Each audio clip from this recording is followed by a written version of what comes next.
Hello, hello, hello, and it looks like my camera is very slightly blurry. So before we go any further, I'm stopping that. I'm trying to sort that out. Good old technology, eh? Doesn't look like it's going to sort it out.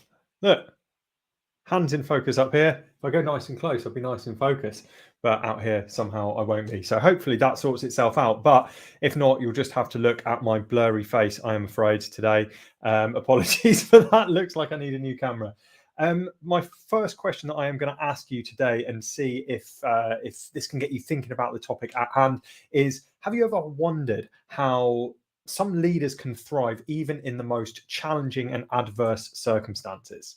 Have you ever wondered how some leaders just seem able to deal with that challenge and take it in their stride?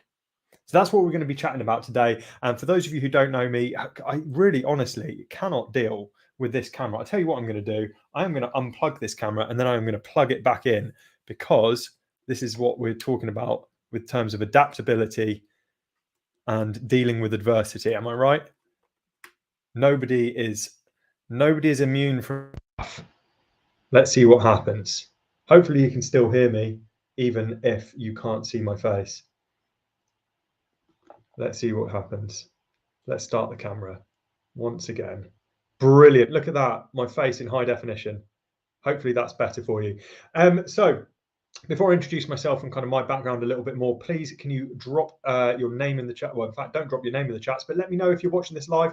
Let me know where you're watching this from around the world. In the live stream last month, we had people from all over the United States, all over the UK, the Middle East, the Far East, South America, Africa. We had people from all over the place. Dawn, yay, yay for my face. Let me know if you're watching. Let me know where you're watching from. And as we go along, if you've got any questions or any comments that you want to add, please drop those into the comments, and hopefully they will show up to me nice and quickly. That's whether you're watching this on LinkedIn or whether you're watching this on YouTube as well. So I can see already we've got people in the UK, Turkey, Boston, Essex, India. We've already got a worldwide audience, which is absolutely fantastic. We've got more Turkey, Shanghai, New Delhi, Iran, brilliant stuff.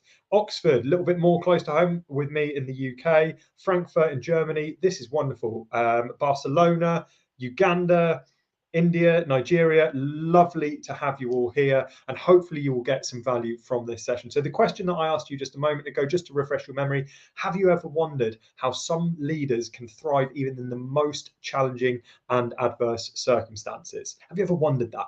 So my name's Jay Unwin. I am your stress management maestro for today.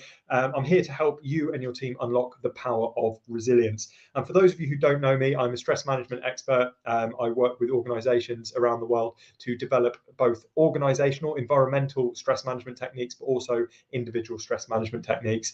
I'm a former science teacher. I'm an experienced fitness coach and habit change coach. And I have a passion for helping business leaders and their teams navigate the world that we live in. And the world we live in now is incredibly challenging at times. It's volatile, it's uncertain. There's all of these things going on that we really couldn't predict. Just looking at saying hello to a few other people: Beth in Western Australia, Kiran, Sao Paulo, Brazil, Croatia, India, Honduras. Brilliant stuff. Thank you again, everyone, for being here. So the purpose of today's live stream, it's about resilient leadership, building strong teams amidst adversity. And in the next 26 minutes, what I'll be doing is kind of exploring what those qualities are that make a leader resilient and able to navigate this volatile and quite crazy world that we live in, because that's what resilience is. That's what resilience is. And I think that's probably a good place to start, right? Defining what resilience actually is. Because a lot of the time we hear this word thrown around. A lot of people are talking about resilience all over the place, whether it's on LinkedIn, whether it's on other social media platforms, whether it's in talks. Business leaders are talking about resilience. But what does it actually mean? Well, the Oxford Languages, Oxford Dictionary defines it as, and I'm going to read this because I want to make sure I get this exactly right. So the Oxford definition is the capacity to withstand or to recover quickly from difficulties. The capacity to withstand or to recover from quickly Sorry. See, this is why I was going to read it. The capacity to withstand or to recover quickly from difficulties. That's what resilience is. So if you were here a few minutes ago when we first kicked off and I had the blurriest face in history, it was like going back to old school phone cameras when they first came out and it was really pixelated. My face was super blurry. My camera had decided that the autofocus was going to shut off. This is a minor challenge. But our resilience is our ability to deal with those things and bounce back from them. So I was like racking my brains, trying to think of what I needed to do. I tried turning the camera on and off on the StreamYard here, where I'm streaming from. Didn't work. I tried just leaving it and hoping for the best. I tried moving my hand close to the camera in a way, and none of it worked.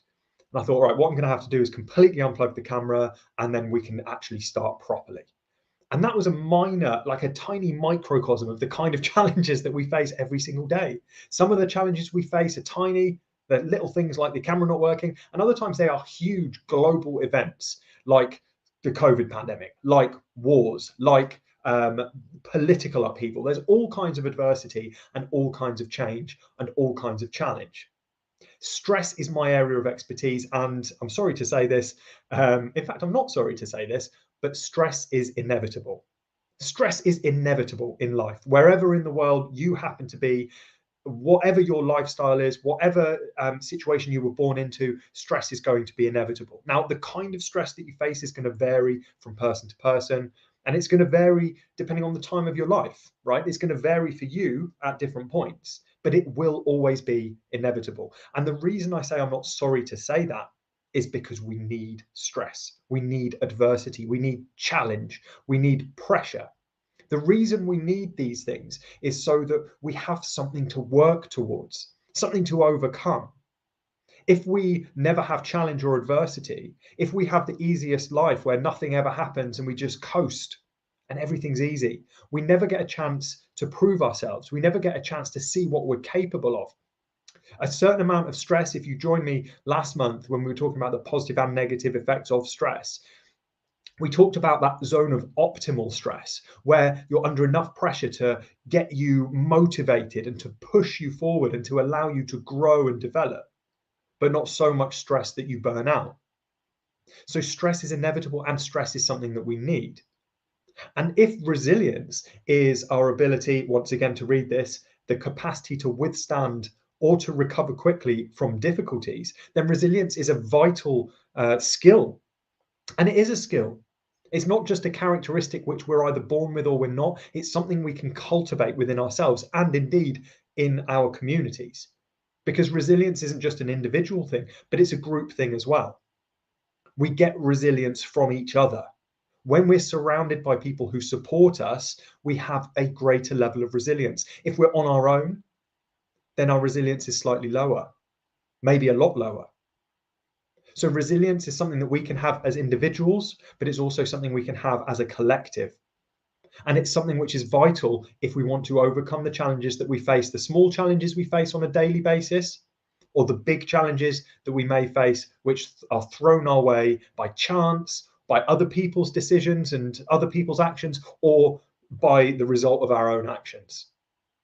It might be, I've talked about those tiny little daily things, and I've talked about those massive kind of political or global events, but also what about things like losing our jobs or bereavement when we lose a loved one or the loss of a relationship?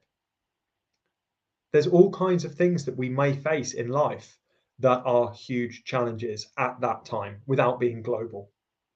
And our resilience allows us to navigate those things. So resilient leadership involves guiding your team through those challenging times as well. Like I said, resilience can be a collective thing. So if you're a leader, if you have a team, then resilience as a group, as a unit. Are you resilient? Are you able to weather the storms of change in your industry?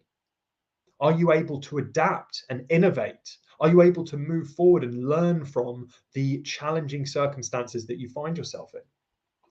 By developing resilience as a leader, you not only are more able to deal with these challenges yourself, but you also set a strong example for your team who can then rise to that expectation as well. If they see you doing it, then they're more likely to do it as well. I mean, some real world examples from the past kind of decade or decade and a half, I guess.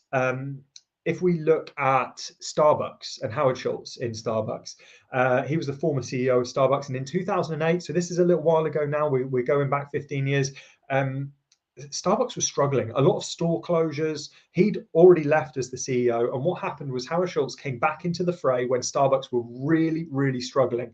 And through significant a focus on innovation and, yes, cost-cutting measures and re-emphasizing the company's core values, he managed to turn it around and create from that personal resilience a resilient culture and a resilient organization, even at the scale that Starbucks was at that point, and it's even bigger now. So it helped the company grow stronger than ever through that resilient leadership. And another example is Mary Barra, the CEO of General Motors, a little bit more recent this time, about 9 years ago.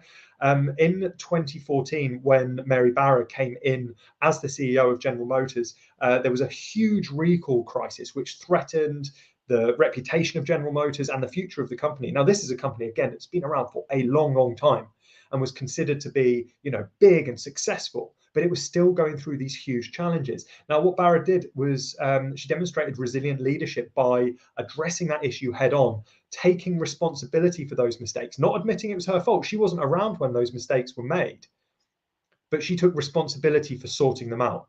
And that is that ownership, that radical ownership and responsibility. She implemented significant changes to ensure the safety of the customers, because that's what was going on. There's a lot of recalls coming back in because the vehicles weren't safe, hence why it was so damaging to the reputation of General Motors. And they made a remarkable recovery as a company and then continued to thrive and grow and build off the back of that period of great adversity. So resilient leaders like that can show us how perseverance and adaptability can really lead to cultivating that resilience and fostering a supportive, collaborative environment, which will take us ultimately towards success in our given teams and in our communities as well. Just looking at a few comments as well. I want to try and keep an eye out if there's any questions that come in. I saw a comment from a little while back from Matthew. Done a lot of interim work in organisations where there have been problems or short notice vacancies. Would love to enhance skills. Yeah. Getting success through the challenges, making more sense and self-confidence. Brilliant stuff.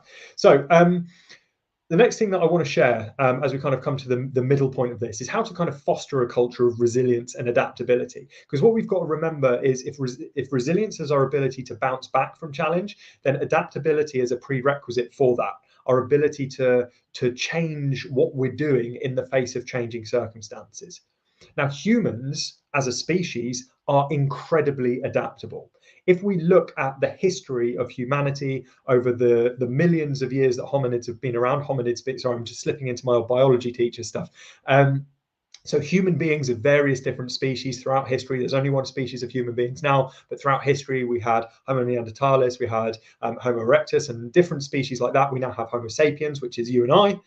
Throughout history, the reason we have thrived is our adaptability as a species. The reason we have become arguably the most successful species on the planet, possibly too successful for our own good in many ways, but that's a conversation for another day, is through our adaptability. And we need to remember that at an individual level, we still have that adaptability. It was hardwired into us. We as humans can adapt to almost any situation. We need to remember that. We need to remember that we are units of a species which happen to be incredibly adaptable. And if we can harness that, we can become more resilient.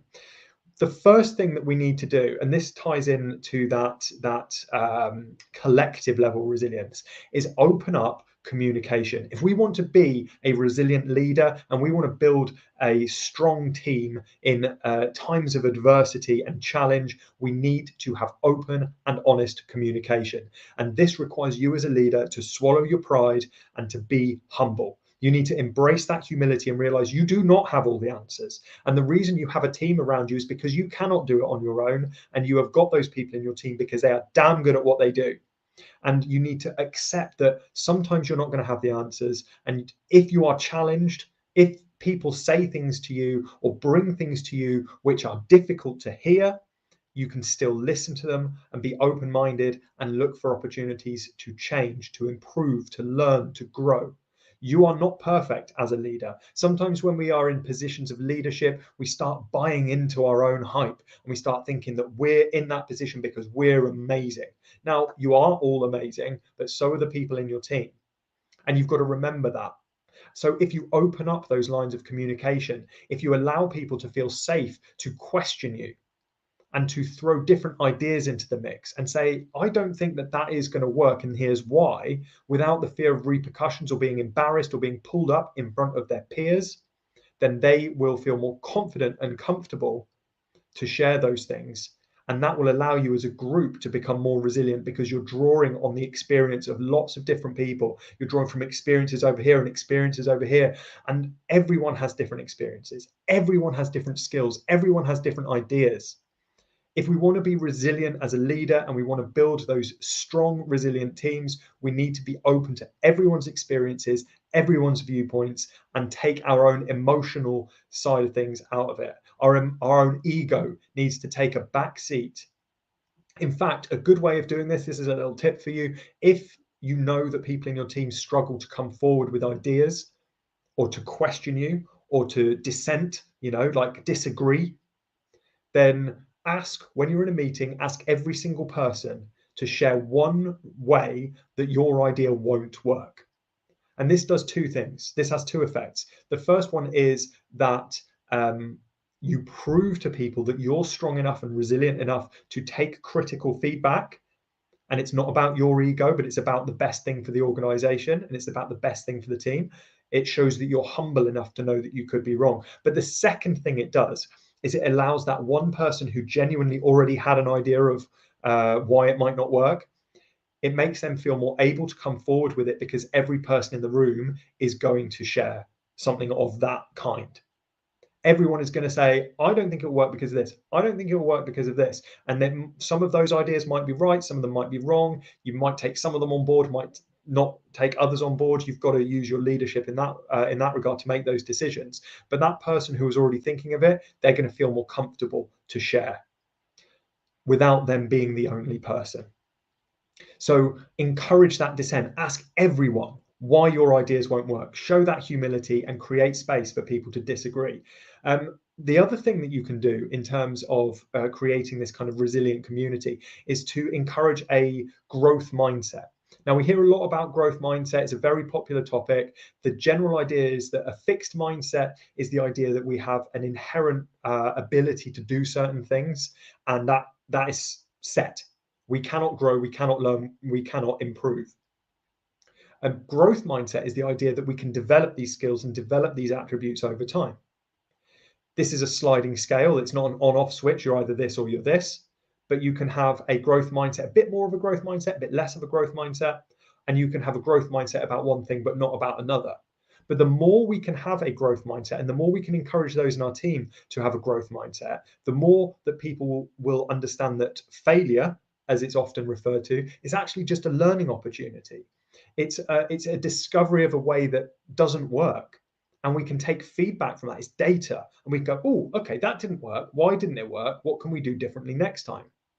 What was it that made that not work? Rather than going, oh my goodness, that was a failure. I'm a failure. The whole thing's rubbish. I'm rubbish. I quit. With growth mindset, when we encourage that in ourselves and in others, it allows us to be more resilient, because when we do face adversity, when we do face setbacks, when we do face failures, it's not the end of the road.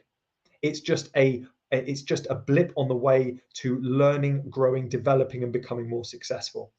The most successful leaders in the world understand that you fail your way to success. It's a messy process. You don't get everything right all the time. So we need to encourage ourselves to remember that, but we also need to foster that within our teams.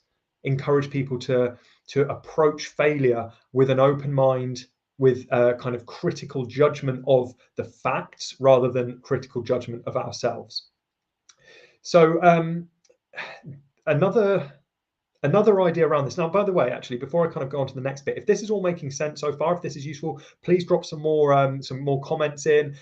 Hit the react buttons, hit the like button if you're on YouTube, hit the react buttons if you're on LinkedIn, and let me know that this is actually hitting home and this is useful stuff. Now, some of you may think, well, this is pretty basic. You're talking about communication, you're talking about growth mindset.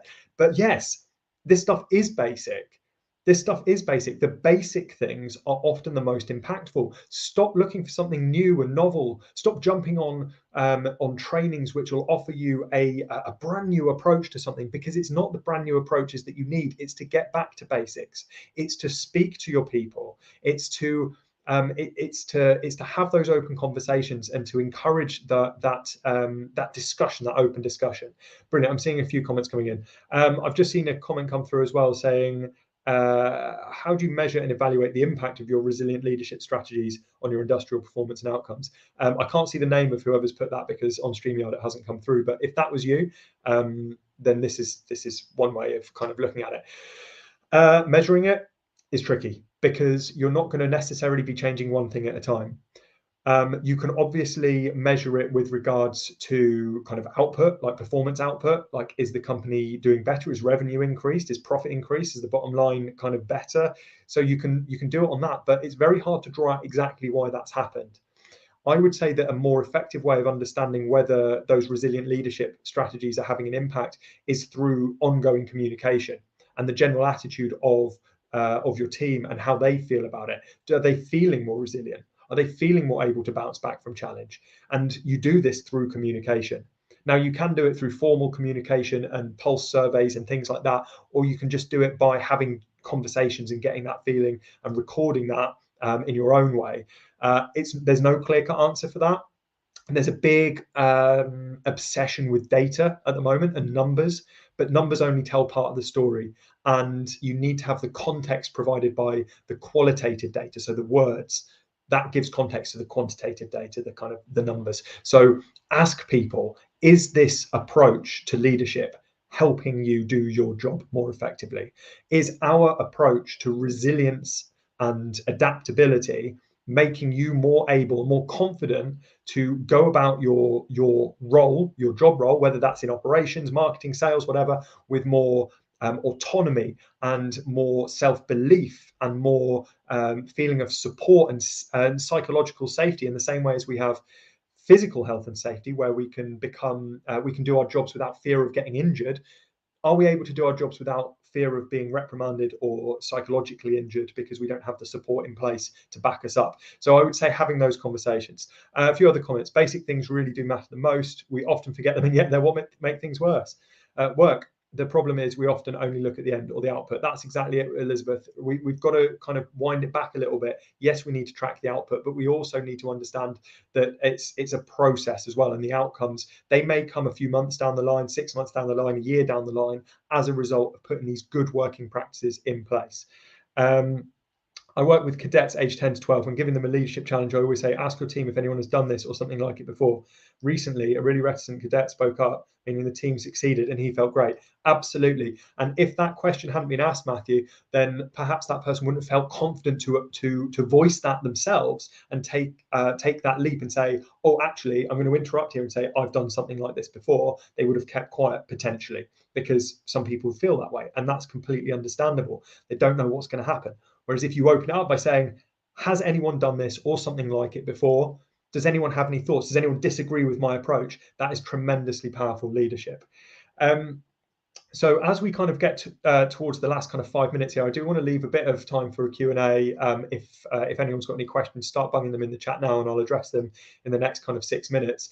But another thing that we need to understand in terms of resilience is, and this is something I really want you to take away from it, and I'd like to start by drawing a parallel between mental resilience and kind of work-based resilience, which is what we're talking about here, and physical resilience. Physical resilience is, again, your ability to cope with physical challenge and to recover afterwards and to bounce back afterwards. So that's what fitness is, right? Physical fitness is physical resilience. It's your ability to do a challenging thing and then recover afterwards. It's your ability to deal with unexpected physical challenge and recover afterwards, bounce back. That's physical fitness.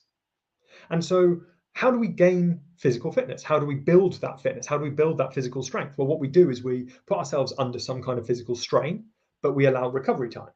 So if we want to build physical strength, we lift heavy things and then we recover.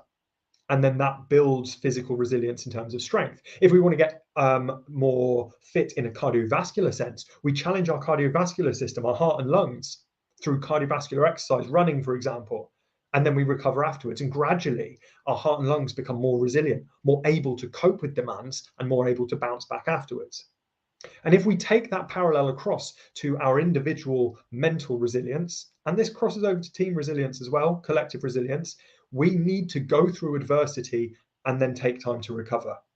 Going through adversity is necessary to build resilience. We have to challenge ourselves to get stronger, but we also need to have recovery time. And so it is imperative that we encourage, for ourselves and for our teammates, work-life balance, or whatever you want to call it. I call it work-life balance. A lot of people still call it work-life balance. If you follow me on LinkedIn, you'll know that I talk about this a bit, because some people like work-life harmony, work-life integration, work-life blend. For me, it's about work-life balance, because we want to balance stress, pressure, adversity, challenge with recovery and rest and recuperation, because that's when you get stronger. So if you want your team individually to become stronger and more resilient, you need to allow them that time to recover. You cannot just keep hammering them. Even if you take like the best athletes in the world, you take people like Michael Phelps, most decorated Olympian of all time, I believe still. He once trained, I believe, for 1,000 days in a row straight. And someone once said that to me, because they were like, he didn't have a day off. He didn't have that recovery time. And I said, well, how many hours a day did he train? It was like 2 or 3 hours. Okay, what did he do with the other 21, 22 hours? Recovery. He has spent a lot more time recovering. If Michael Phelps never got out of the damn swimming pool, he would have drowned, even though he was the most decorated Olympian of all time, best swimmer of all time, arguably, in that sense. He would still drown if he never got out of the pool. Are you allowing your people to get out of the pool? Are you getting out of the pool? Or are you constantly hammering yourself? Are you constantly under the stress without the ability to recover and actually get stronger? Because we don't get stronger, our muscles don't grow, our heart and lungs don't become fitter and stronger when we're training. They get stronger in the recovery time afterwards. They adapt, they grow, they say, hey, I might have to do this again sometime, so I'm going to be stronger and I'm going to be ready for it. The same thing happens up here. If you challenge yourself and you're in that stretch zone, not so far outside of it that you injure yourself, again, you don't go into the gym and try and lift 200 kilos without training at all up to that point, completely untrained. 200 kilos, you're going to hurt yourself. There is an amount of stretch which is optimal, just outside your comfort zone. And then you wind it back into your comfort zone to recover. And gradually your comfort zone gets bigger and bigger and bigger.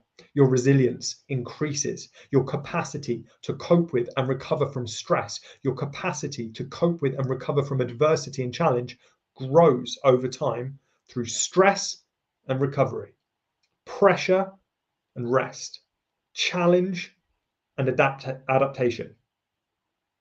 That's how you grow it. So what you need to do in order to prompt that within your team is, first of all, make sure you have good work-life balance. It's going to look different for different people, but are you getting enough time to recover from the mental and emotional demands of your work? Are you having enough downtime? Are you switching off? Are you really switching off? Or are you answering work emails in the middle of the night and at the weekend? When do you have downtime to recover? So model that behavior. Model that behavior. Offer flexible working arrangements if you can. If your work allows that, offer flexible work arrangements for your staff. Respect their personal boundaries. Don't overstep the mark with them, because you're going to be undermining your whole team's success as a result. Provide resources for stress reduction and training for stress reduction, something I do. If you're interested, bring me in and I'll train your team on stress reduction and stress management. But there are other people out there who do the same. Resources for mental health support and physical health support. Listen actively, show empathy, tailor the support to individual needs and preferences, which you can only do if you listen actively and understand what people's challenges are. Listen to them and then act on that. Provide what they need. Promote a culture of self-care and personal development. And self-care isn't taken easy all the time. It's balancing, pushing yourself with relaxation and recovery. So self-care is a combination of those things. So promote that, promote personal development, recognize the signs that people are pushing it too hard and speak to them about it and offer them support and allow them space to recover before they reach the point of burnout. And if they do reach the point of burnout, provide support and help for those who get to that point. we've hit the half past mark, and I could go on about this stuff forever. But what I will say at this point is, if this is interesting to you, I have got a masterclass which is coming up in June the 14th, I think it is offhand. But in June, I'm doing a masterclass, a 2-hour interactive workshop where we'll be going through mastering stress for leaders at a systemic level, so within your organization, but also at a personal level. So if this is something that you're really interested in, I will put the link in the comments, or if you're interested, drop me a DM on LinkedIn, or leave a comment here now and I will get in touch with you. Leave a comment on YouTube and I'll get in touch with you. Drop me your email address if that's the easiest way to get in touch, and I'll share with you the details. It's super affordable. It's a 2-hour workshop. It's open to anyone, and it really gets into this stuff in a more actionable and more detailed way. Please do apply this stuff that you've learned today. Yes, it's the basic stuff, but please apply it, because there's no point in learning things or being reminded of things and then not acting on it. Nothing will change unless you change something. I will say thank you so much at this point, because I don't want to keep you any further. Thank you so much for attending. If this has been useful, please leave me a comment. Please hit that like button. Please hit those react buttons. Tag a friend in the comments if you think this would be useful for them, because the replay will be available on YouTube and on LinkedIn. Thank you so much. There will be another one of these in a month's time as well. Keep an eye out for that topic. If you're interested in keeping in touch with me and getting a weekly email all about stress management for leaders, then please go to junwin.com/SLI. So capital SLI, that is capital S, capital L, capital I. junwin.com/capital SLI.